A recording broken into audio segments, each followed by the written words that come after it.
Bom dia, mulheres. Eu tava meio sumida, né? Essas últimas semanas eu tirei para fazer uma organização aqui em casa, dentro dos armários. Eu até tinha comentado com uma amiga minha que eu falei para ela que eu não tinha muita coisa para tirar, que eu já tinha feito isso nos guarda-roupas, né? Meu e do André, já tinha tirado muita roupa no processo de transformação, assim. Eu falei, não tenho nada para tirar. E nessas semanas, essas 2 últimas semanas, eu resolvi é, mexer no armário da cozinha, em outras coisas. E eu vi que tinha muita coisa que eu podia me desfazer. Coisa que eu não usava mais, às vezes coisinha quebrada. E, e eu, e eu me surpreendi comigo mesma de tanta coisa que eu estava acumulando e eu achei que não estava. E foi muito legal esse processo. Tem algumas coisas ainda para fazer, para me desfazer. E por isso que eu também fugi um pouco daqui, porque eu tinha muita coisa para fazer durante o dia, aliado às tarefas do dia a dia com as crianças aqui em casa, né? Então eu meio que sumi. Mas eu tô aqui de novo pra gente conversar, fazer algumas reflexões. Eu fiz até uma colinha aqui no meu caderno pra gente fazer um bate-papo bem gostoso na nossa sessão aqui no colo do pai, tá ok? Eu tava conversando com Deus e, e eu senti que eu precisava conversar com vocês a respeito de algumas coisas que Deus tem falado ao meu coração, que Deus tem trabalhado na minha vida. E eu quero compartilhar com vocês, talvez seja a necessidade de alguma de vocês que está assistindo nesse momento. Eu quero falar com vocês a respeito de algumas coisas, algumas coisas que eu aprendi, tá? Uma coisa muito importante que eu aprendi nesses últimos meses, que muita gente fala, mas assim, a prática disso é muito difícil, que é viver o hoje. Gente, eu acho que é essencial para todo mundo. Porque se a gente não vive hoje, ou a gente vive ansioso com o futuro, ou a gente fica depressivo só vivendo lá no passado. Eu já tive depressão e ansiedade. Eu posso dizer para vocês que eu tinha muito medo do que ia acontecer e eu ficava presa no passado. Então você não tem capacidade de viver o hoje. Hoje é dia 21 de maio de 2020 e hoje eu estou falando com vocês. É claro que a gente pode fazer planos, a gente pode se organizar. Eu trabalhei na área de marketing por muitos anos e, e nas organizações a gente já faz um planejamento assim antes de finalizar o ano, a gente já tem tudo planejado para o ano seguinte. Mas o plano ele serve para dar um norte, um caminho, mas no meio do caminho a gente vê que muda muita coisa. Por quê? Porque a gente faz uma projeção e essa projeção pode ser que não aconteça exatamente, né? Então, o segredo da vida é viver o hoje. Não viva no passado. Se você tem pendências no seu passado, como falta de perdão que a gente já conversou aqui, resolva essas pendências. Perdoe, se perdoe, não é? A gente falou no Dia das Mães sobre as mães que às vezes carregam culpas e que Jesus já levou na cruz. Então se perdoe. E se você fica ansioso com o futuro, o que vai acontecer? O que não vai acontecer? Eu não queria que acontecesse isso. O futuro ele não existe mais, nem o passado existe mais. O que existe é o presente, é o hoje. E eu acho bem legal no português que fala presente, é nosso presente, é a vida que nós temos hoje. Então eu não sei se amanhã vai existir. Não, você sabe se amanhã vai existir? Não sabe, ninguém sabe. Quando eu entendi, comecei a viver o hoje, sabe aquela música que fala assim, ame como se não houvesse amanhã?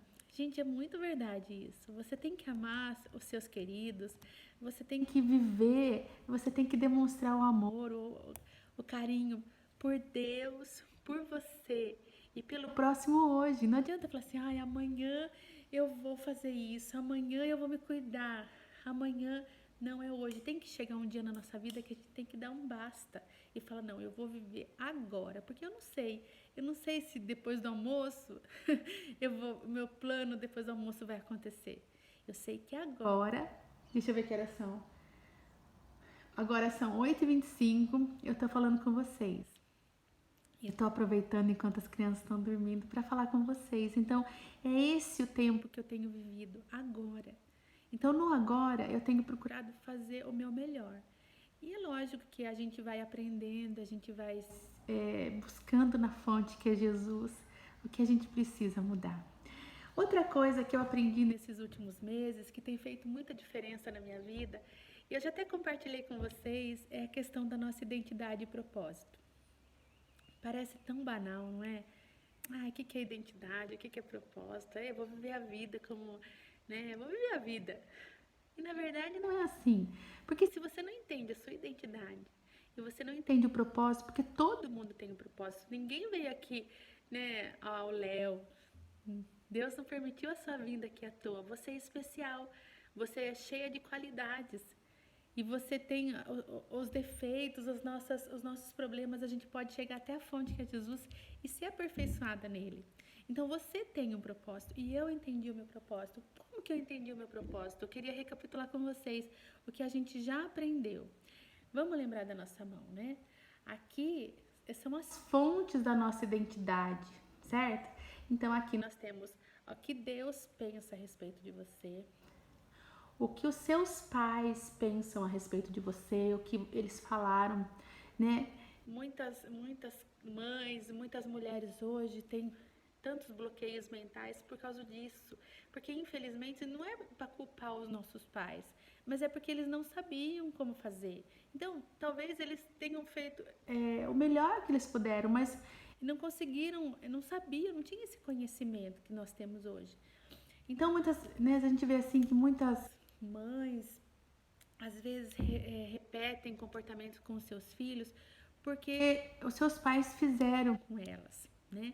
Então, a gente precisa analisar se aquilo que a gente aprendeu, se aquilo que os nossos pais falaram a respeito de nós, por exemplo, se uma mãe fala para ela quando é criança, ou um tio, fala assim, você é burra.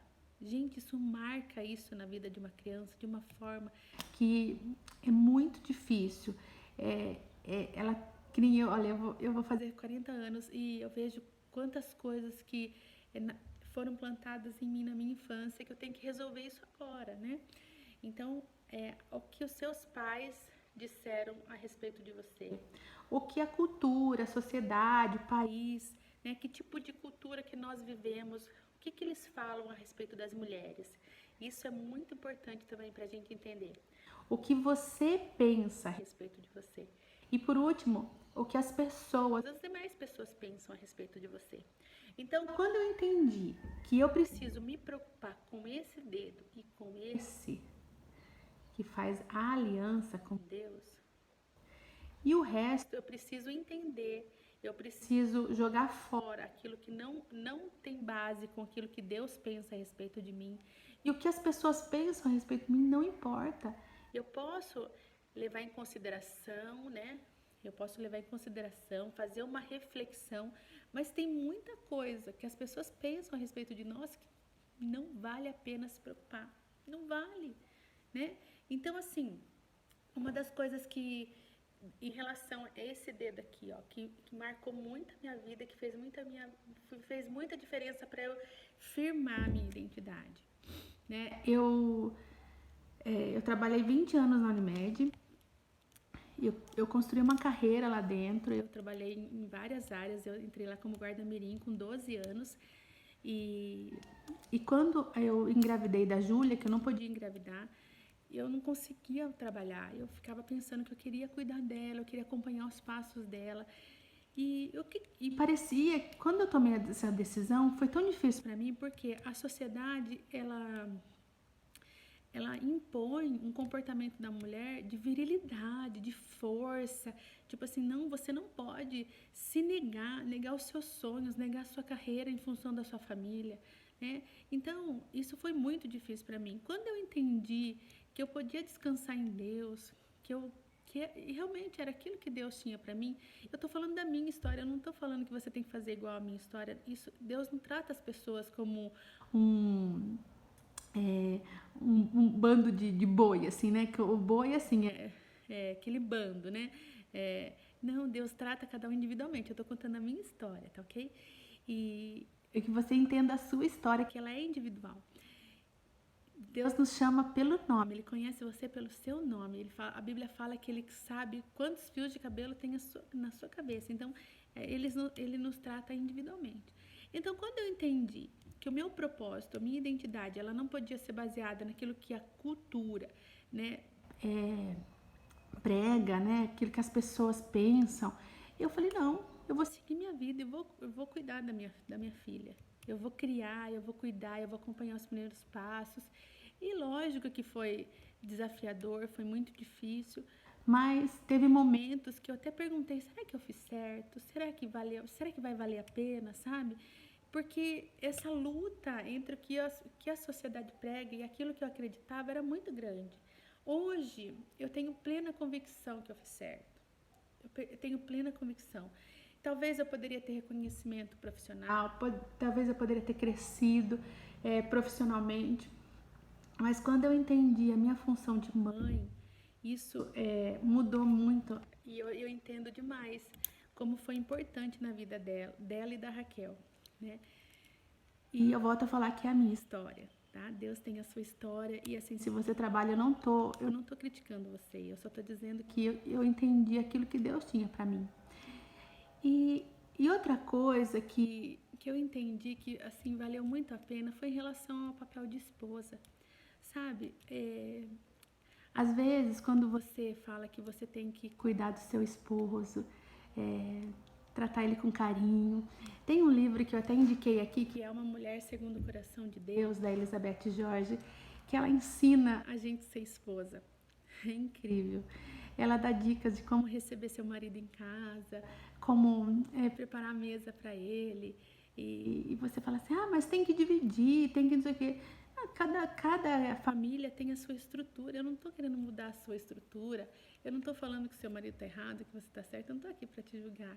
Mas eu estou dizendo assim que a sociedade está treinando mulheres para serem mulheres viris, fortes, que não precisam de ajuda. E o princípio que Deus fez lá no princípio foi o homem e a mulher para andarem juntos, para um cuidar do outro, para um amar o outro. Parece que eu me sinto um ET falando isso, gente. É verdade, me sinto um ET. Mas quando você entende isso e você fala, isso é o desejo de Deus, que você ame seu esposo, que você cuide dele, que você... um dos princípios assim que eu aprendi e é muito difícil é você fazer da sua casa o melhor lugar para que o seu esposo queira estar. E é difícil me expor aqui porque é uma coisa assim que vai contra às vezes o que as pessoas acreditam, sabe? Quando você prepara a sua casa, prepara o seu lar para que o seu esposo chegue do trabalho e você fala assim, mas você está em casa, você pode fazer isso, mas eu fiquei fora também. Quando eu aprendi isso, eu trabalhava fora, eu não tinha filhos. Então, quando a gente entende esse papel, o nosso papel, para estar preparando o nosso lar para o nosso esposo, para que ele fique feliz aqui dentro, você pode ter certeza que as coisas elas vão ficar mais leves, mais tranquilas, mais alegres. E eu volto a dizer que é um processo de aprendizagem, né? E eu tenho ficado muito feliz e muito tranquila em relação a essa situação de estar sendo uma mulher feminina, né?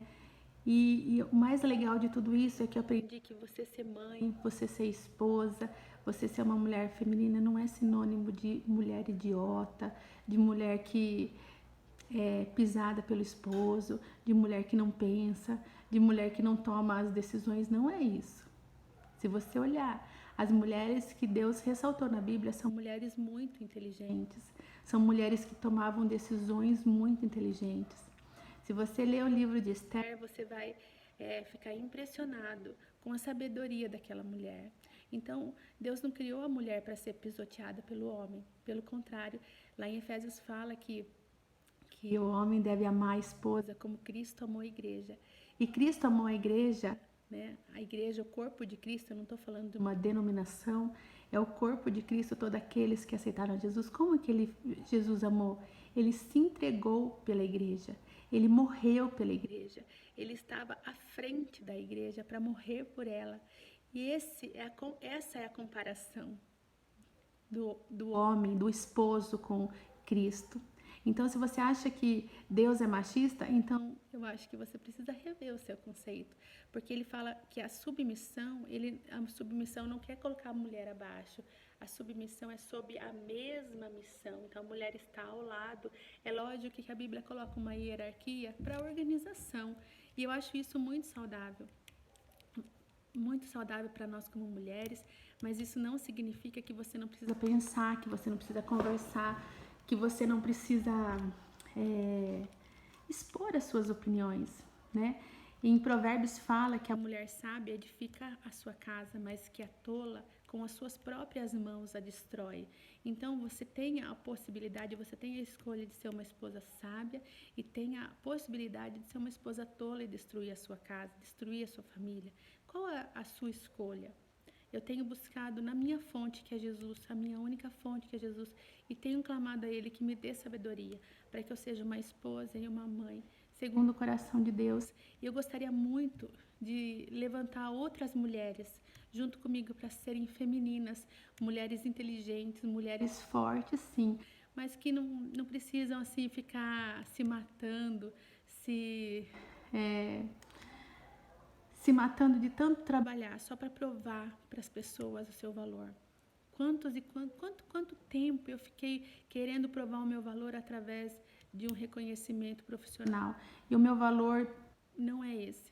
E eu não estou dizendo que isso não é importante, se esse é o seu propósito, não estou dizendo que isso não é importante. Eu estou dizendo que o seu valor não está nas coisas que você faz, ou nas coisas que você adquire, ou nos bens que você adquire. O seu valor está na sua essência. E a Bíblia fala que você é a imagem e semelhança do Pai. Você é a obra, aquilo que Deus falou assim, é muito bom. Quando Deus criou os animais, quando Deus separou a água da terra, quando criou os luminares no céu, ele não falou nada, mas quando ele falou que ele criou o homem e a mulher, ele falou assim, yes, it's very good. Então, a sua essência, a sua identidade tem que estar baseada nisso, tá? E outra coisa que tem me ajudado muito a estar resgatando a minha identidade, fortalecendo dentro de mim o meu propósito, é estar fazendo uma análise crítica de tudo que eu aprendi, né? Como a gente falou aqui, né? Dos pais, isso que envolve toda a sua infância, tudo que você aprendeu até hoje e a cultura. Então, eu tenho feito essa análise crítica, tudo que eu aprendi, sabe? As pessoas que passaram pelo nosso caminho, as pessoas que nos amam, elas não vão fazer nada por mal, mas porque desconhecem muitas coisas, como eu desconhecia muitas coisas, e até mesmo apesar das crianças serem pequenas, eu já vi coisas que eu errei quando elas eram menores, e eu tenho buscado a estar mudando isso, a estar corrigindo isso. Então, eu quero ser uma mãe que esteja com a mente desbloqueada, para não bloquear minhas crianças, né? As crianças que Deus deu para mim e para o André, para fazer com que elas voem. Eu quero que elas sejam melhores do que nós, em todos os aspectos. Então eu quero hoje dar um pouquinho disso para vocês, mostrar um pouquinho para vocês o que eu tenho aprendido. E essa experiência de estar fazendo essa limpeza aqui dentro de casa, dentro dos armários, a gente pode até fazer uma analogia com a nossa mente, com o nosso coração. Quando a gente faz essa limpeza também dentro da nossa mente, faz essas reflexões, quando a gente fala para Deus, eu tenho buscado a Deus e falado, olha Pai, eu tenho visto isso, e eu fazia isso, e tá certo, né? Quando a gente busca na palavra de Deus também, a palavra de Deus é incrível, através de livros, através de pessoas que são sérias, sabe? E porque tem muita pessoa aí que tem pregado muita bobeira por aí, gente. A gente precisa estar muito atenta a isso. Mas eu tenho ficado muito feliz que a feminilidade tem trazido uma leveza para mim, sabe? Eu entender o propósito de ser mãe, ser esposa, que é muito, muito legal, sabe? É muito sublime. é muito libertador, sabe? E eu quero convidar, se você é esposa, a olhar para o seu marido com um amor de Cristo, com o amor de Jesus, com o amor que cuida, sabe? Não fala mal dele, não grita com ele. Se você grita, se você fala mal, se você briga à toa, vai até a fonte e procura Jesus para você entender como você deve agir, sabe? Se você quiser comprar esse livro, vale muito a pena. Ele é barato, eu nem sei, nem lembro o preço, mas deve estar em torno de R$ 20, não tenho certeza. É Uma Mulher Segundo o Coração de Deus, da Elizabeth George. É muito bacana a gente aprender a ser feminina, a entender o nosso propósito.